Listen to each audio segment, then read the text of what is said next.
Olá, gente. Então nós vamos aqui retomar, não é, essa nossa exposição, a nossa aula do antirracismo na prática, no setor público como agente de transformação. Então, meu nome é Manuel Júlio Vieira, sou militante do Movimento Negro Brasileiro, pertenço à União de Negros e Negras pela Igualdade, que é uma entidade nacional do Movimento Negro Brasileiro. Também pertenço a uma articulação nacional chamada Convergência Negra. A Convergência Negra reúne em torno aí de umas 10, 9 entidades nacionais do movimento negro.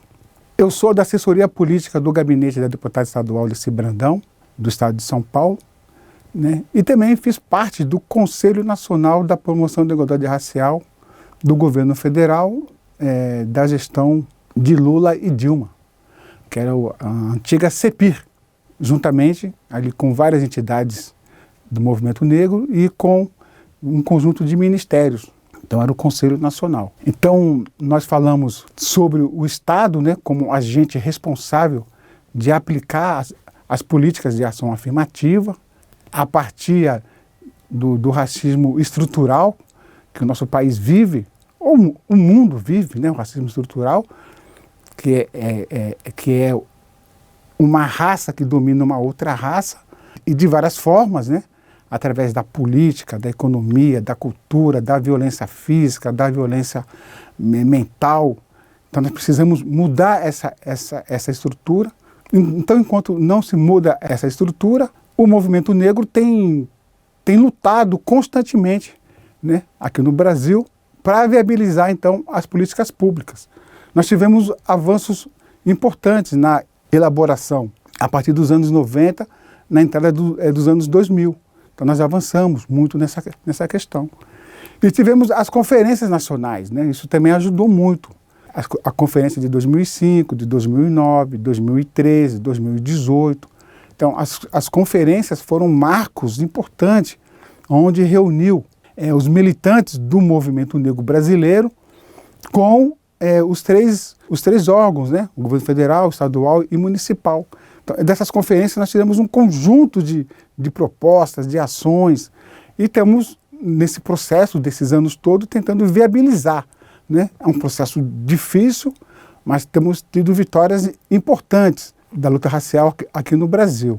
E eu vou aqui procurar passar para vocês aquilo que eu considero alguns marcos importantes, algumas leis importantes da nossa vitória do movimento negro.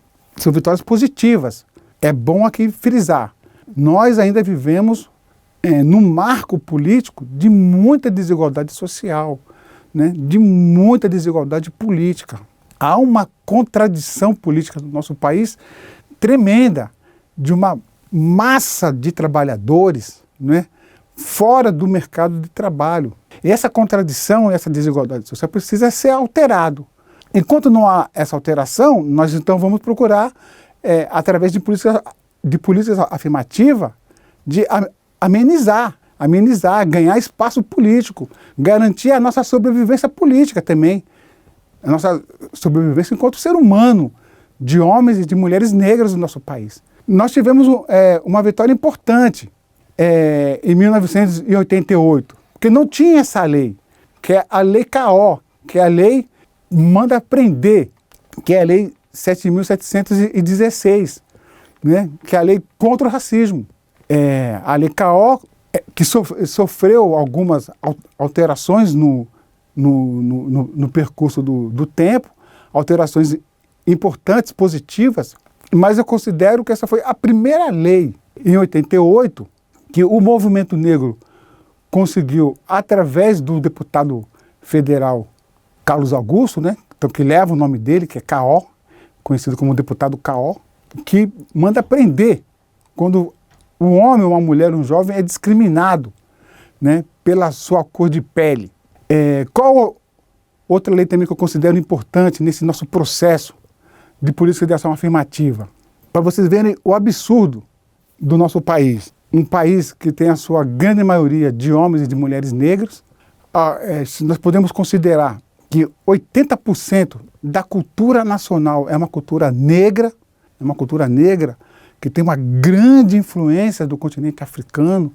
Então nós demos grande contribuição para essa formação cultural, esse caldeirão cultural que é o nosso país, mas foi apenas também em 1988 que nós conseguimos constituir a Fundação Cultural Palmares, que era um departamento, uma fundação, era um órgão do governo federal que passou então a pensar, a elaborar políticas para a cultura negra, para a gente poder ter acesso, né, aos recursos públicos do governo federal.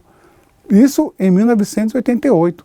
Aí nós tivemos também, não é, que eu vou depois tratar com mais profundidade aqui, que é o Estatuto da Promoção da Igualdade Racial.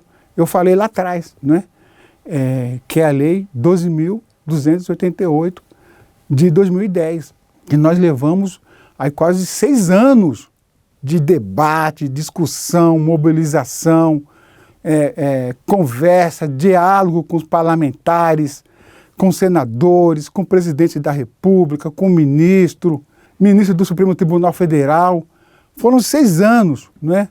O mentor que nos ajudou a articular esse processo todo na época foi o senador Paulo Paim, né? O senador negro lá do Rio Grande do Sul.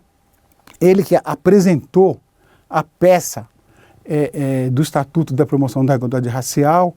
É bom aqui dizer também que a CEPIR, através do seu assessor especial, que hoje já falecido, Benedito Sintra, que foi uma grande liderança do movimento negro, que viabilizou, dialogou, conversou, negociou. Foi uma batalha de 6 anos, gente. Então nós aprovamos o Estatuto da Promoção da Igualdade Racial. Como se fosse o Estatuto da Promoção da Igualdade Racial, como se fosse o Estatuto da Criança e do Adolescente. Como se fosse o SUS, uma regra da saúde pública do nosso país. Como se fosse o ECA. Então, o Estatuto da Promoção da Igualdade Racial, que trata de um conjunto de questões na área da saúde, da educação, da moradia, do trabalho, da cultura, da religião, da mulher, da juventude, do idoso. Nós conseguimos aprovar o Estatuto. É pouco conhecido. Eu vou mais na frente falar sobre isso. Nós também tivemos uma vitória importante, porque até então os concursos públicos do governo federal, na sua grande maioria, inclusive em cargos de chefia, em cargos importantes, né, os negros não conseguiam acessar. Então, nós tivemos, em 2014, nós conseguimos também, através de muito diálogo, muita conversa, na época, né, a Lei 12.990, que estabelece, então, 20% de vagas nos concursos públicos do governo federal. Isso é importante, porque uma das formas de você combater o racismo é você inserir os negros no mercado de trabalho. Né? Um cidadão precisa trabalhar, ter o seu recurso, né? Para poder comprar sua casa, pagar seu aluguel, garantir a sua saúde, o seu convênio médico, colocar os seus filhos na universidade. Tem um mínimo. O trabalho é o que fortifica um ser humano. E o homem e a mulher negra ficam fora desse processo do mercado de trabalho. Então nós, na época, o movimento negro, né, conseguimos, né, dialogamos, viabilizamos, né, também foi uma iniciativa do governo federal da época, de 2014.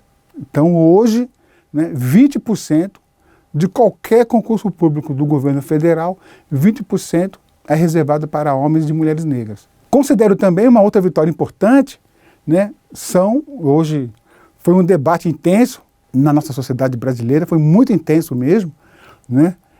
Inclusive vários canais de televisão eram contra, né?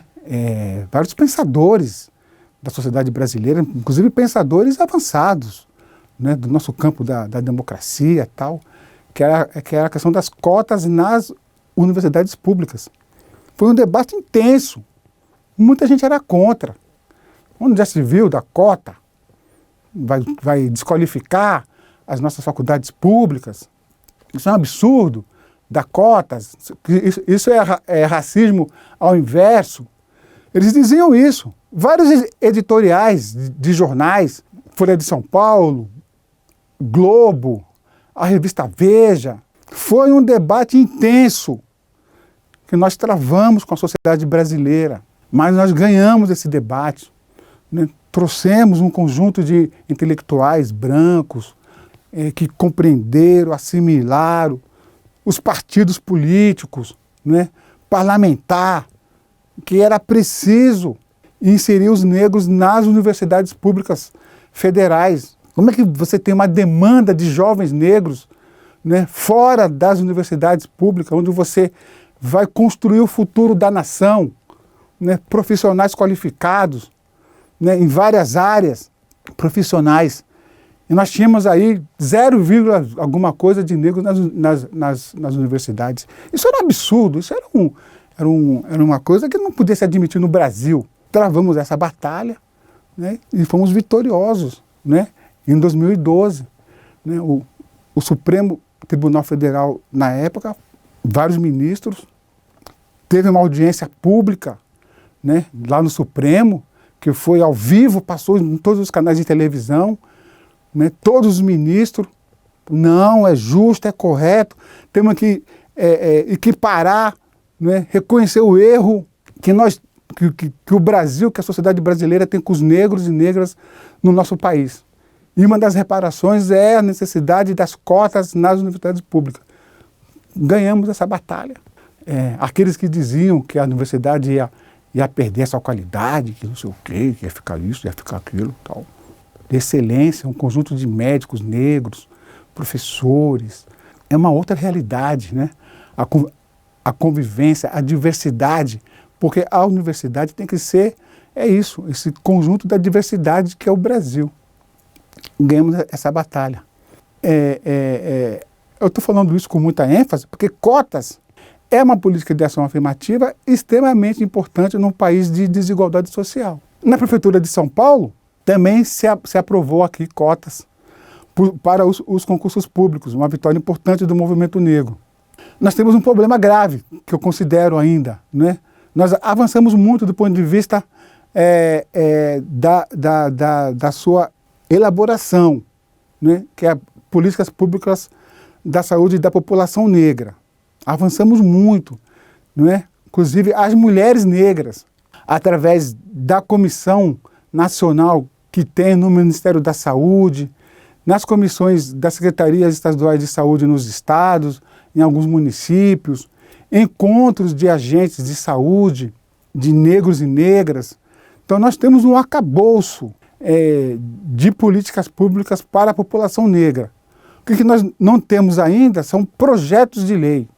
Nós vamos precisar avançar nesse sentido.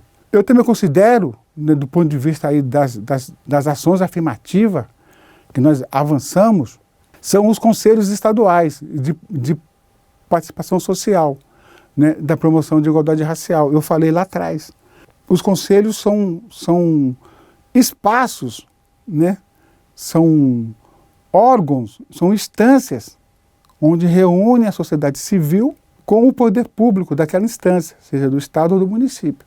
E ali, né, a sociedade civil com o Estado, através das suas secretarias estaduais, né, eles debatem, discutem, né, procuram viabilizar formas, né, de implementar as políticas públicas da promoção de igualdade racial. É 100%? Eu acho que não, né? Não é 100%. Porque é isso, você precisa ter a vontade política, o governo daquele estado. Então tem conselhos que funcionam bem, tem conselhos que não, mas o importante é que nós temos os conselhos. Outras ações afirmativas que eu considero importantes também, que nós avançamos a partir das conferências de 2005, que são as assessorias de combate ao racismo nas prefeituras e nos estados. Acho que isso também tem ganhado uma certa relevância do ponto de vista da implementação das políticas da promoção de igualdade racial, das políticas de ação afirmativa. Porque você precisa ter um canal, você precisa ter um órgão, você precisa ter um grupo de pessoas que vai viabilizar. Porque se não tiver isso, não vai funcionar. Então, a CEPIR, na época, quando ela foi constituída em 2003, a CEPIR, que foi a Secretaria Especial de Política da Promoção de Igualdade Racial, em 2003, ela então, jogou um papel também nesse sentido, né? Então, os governos estaduais, as prefeituras municipais, né, viram na CEPI uma referência de você aplicar no seu estado, no seu município, as políticas de promoção da igualdade racial. Então, a CEPI foi um ganho extremamente importante, né, para as políticas de ação afirmativa. Eu também queria aqui colocar para vocês uma questão que eu acho importante, que é essa questão da intolerância religiosa. Nós vivemos um período aqui no Brasil, a partir de 2019 até 2022, né? Essa questão da questão da religião. Parece que havia dois embates no Brasil, né? As religiões de matriz africana e as religiões evangélicas. Isso é uma besteira, isso é uma burrice tremenda para um país da dimensão, da diversidade como o nosso. Aqui tem espaço para todo mundo, né? Adorar a sua religião, a sua crença religiosa. Mas como o racismo ele é muito violento, ele é brutal, ele é cruel, então ele também usa desse artifício. Então a religião dos negros, né, que é a religião de matriz africana, que é o candomblé, a umbanda, então são muito discriminados no nosso país. É uma religião extremamente rica do ponto de vista da sua cultura, da sua tradição, dos seus costumes, das suas nações, que deve ser muito divulgado, muito estudado nas nossas escolas. Infelizmente, são poucas as escolas que tratam de forma justa e adequada. Nesse sentido, para poder valorizar as religiões de matriz africana no nosso país, né, que nós temos aqui no Brasil o dia 21, na verdade o dia 21 de janeiro, que é o Dia Internacional de Combate à Intolerância Religiosa, que foi constituído pela ONU, e dia 23 de março, que foi agora constituído no ano de 2023, como o Dia Nacional, né, das Religiões de Matriz Africana. Então é uma política importante, que é para a gente conhecer mais, valorizar mais, debater mais, as pessoas tenham acesso. Porque o conhecimento, ela é a arma para a gente poder desprender de um conjunto de ignorância. Então nós temos o dia 21 de janeiro, que é o Dia Internacional da Intolerância Religiosa, aí é todas as religiões, e o dia 23 de março, que é o Dia Nacional das Religiões de Matriz Africana. Agora nós vamos, a partir do ano de 2003, então foi constituído aí o Ministério da Promoção da Igualdade Racial. Isso eu considero um passo importante, porque antes era secretaria, então agora é ministério. Então nós vamos possibilitar, vamos ter mais força do ponto de vista do recurso, do ponto de vista de estrutura. O Ministério joga um papel com mais qualidade, com mais capacidade política, vai intervir mais no país, né? Vai intervir mais, intervir do ponto de vista positivo, né? Nos estados e nos municípios.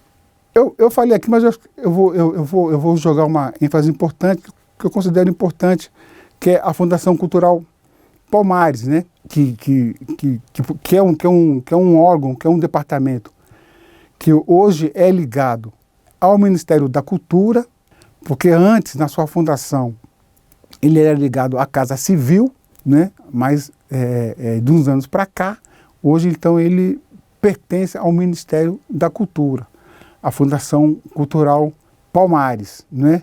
Que joga esse papel de retomar essa relação com os estados e municípios para fomentar, né, os valores culturais, históricos, sociais e econômicos dos negros e negras no Brasil.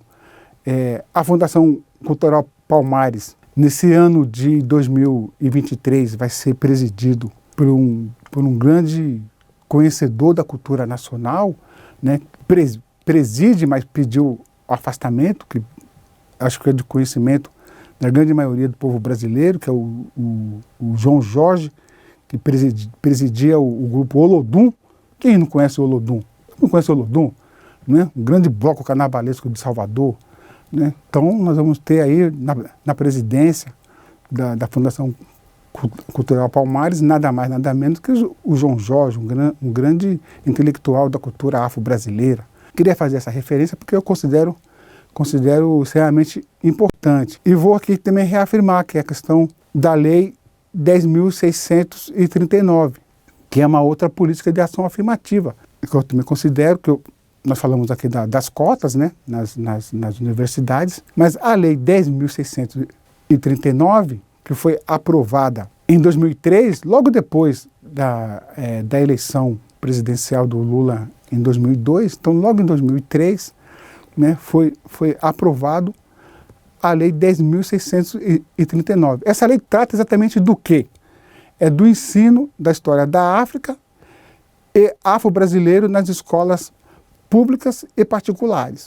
Eu considero um instrumento de politização afirmativa extremamente importante, porque você vai valorizar, você vai discutir, você vai apresentar para os nossos jovens nas escolas, né, o que é a cultura africana, o que é a cultura afro-brasileira, nas suas variáveis dimensões. Isso ajuda a combater o racismo.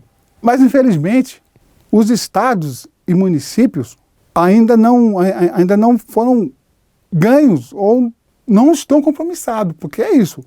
A luta racial ela é constante. O fato de ter a lei não quer dizer que ela vai ser executada, né? Mas existe a lei, é uma lei importante, né? Nós estamos procurando aqui criar mecanismos, formas de ganhar o setor público estadual, o setor público municipal, de viabilizar a Lei 10.639 nas redes municipais.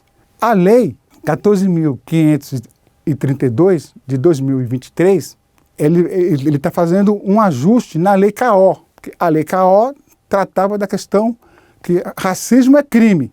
Então, quando a gente abria um processo de racismo contra o cidadão ela falava que era injúria. Porque quando você é condenado por racismo, você é preso, não tem fiança. É de 6 a 3 anos. Cadeia para o cidadão. Quando ele inverte para injúria, você não tem prisão. Inclusive, você tem fiança. Então, o cara discriminava, mas chegava lá no juiz, no delegado, no escrivão, ele colocava injúria. Acabou isso. Está equiparado que injúria é racismo. Então isso foi um ganho importantíssimo para nós, negros, que sofremos racismo constantemente. Entra numa loja, entra num restaurante, né? Tá andando na rua, o cara discrimina, sai correndo, xinga de macaco, não é? Mulher preta, homem preto, vagabundo. Aí fala que isso é injúria, isso não é racismo. Então agora isso acabou, né? Então injúria racial é comparado como crime de racismo. Então isso também foi uma vitória importante da sociedade brasileira, de juristas comprometidos com uma nova sociedade mais igualitária, mais correta, mais humana. Então isso acabou. Agora não tem conversa. Não tem conversa fiada. Então eu queria dizer para vocês que nós avançamos, temos muito que avançar ainda do ponto de vista das políticas de ação afirmativa. O Brasil pode dar passos importantes a partir de 2023, né? Eu acredito nisso. O movimento negro está também compromissado com isso. Nós avançamos e vamos avançar mais. Então agora é ganhar as prefeituras, é ganhar os governos estaduais. Vamos realizar a 5ª Conferência Nacional da Promoção da Igualdade Racial. Então vamos debater novamente com a sociedade brasileira, vamos debater com os estados, fazer um balanço do que nós avançamos, do que precisa avançar. O Brasil pertence aos brasileiros, os negros e negras jogam um papel extremamente relevante nesse processo todo, foi a base, junto com os índios, da construção da nação. Então, nós falamos aqui, né? Então, sobre a Lei CAO, de 88, que era a questão racial, que agora está equiparado com injúria, então não tem como mais a pessoa desviar, injúria equipara a racismo. A Fundação Cultural Palmares, que foi uma conquista importante nossa em 88, que foi o primeiro instrumento constituído no governo federal, né? O Estatuto da Igualdade Racial, né? Foi uma luta nossa aí de 6, 7 anos, né? Que a sociedade precisa ganhar, ter acesso, conhecer o nosso estatuto, aplicar o estatuto, né? As cotas públicas nas universidades também. A educação, né, é a base do futuro da nossa nação, da nossa juventude, então foi um ganho importante, né? As cotas nos concursos públicos federais, que nós precisamos inserir os negros no mercado de trabalho. As cotas aqui em São Paulo também foi um ganho importante que nós tivemos. É a principal capital da América, 12 milhões de habitantes, é uma capital extremamente importante, tem que dar o exemplo para o país, né? Foi um ganho importante. Precisamos avançar no quesito das políticas públicas da saúde da população negra, avançar no sentido de a gente ter leis, ter marcos legais que possibilite a gente ganhar esse setor da saúde pública no Brasil, que precisa tratar os negros, no que diz respeito a algumas doenças, de forma diferenciada. Os conselhos estaduais, os conselhos municipais foi um ganho também importante, né? As assessorias, a CEPI, né? A questão da intolerância religiosa e agora o Ministério da Promoção de Igualdade Racial. Então a gente procurou aqui trazer esses temas, essas políticas, na verdade são políticas de ação afirmativa, que a gente foi construindo e conquistando no marco aí desses anos todos aqui no Brasil. Temos muito que avançar ainda no que diz respeito à violência da juventude negra na periferia, né, que é o principal alvo da polícia militar, né, ter sido uma vítima violenta, né, a nossa juventude negra, nós precisamos tratar isso com mais profundidade, com mais carinho, essa questão da violência policial, mas eu acredito que nós vamos construir uma nação mais justa e mais igualitária com o povo brasileiro. Então eu queria aqui agradecer, estamos juntos aqui nesse processo da construção de uma nação mais igualitária, mais humana, mais democrática, né? E que todos podamos aqui caminhar de mãos juntas. Um abraço, estamos juntos.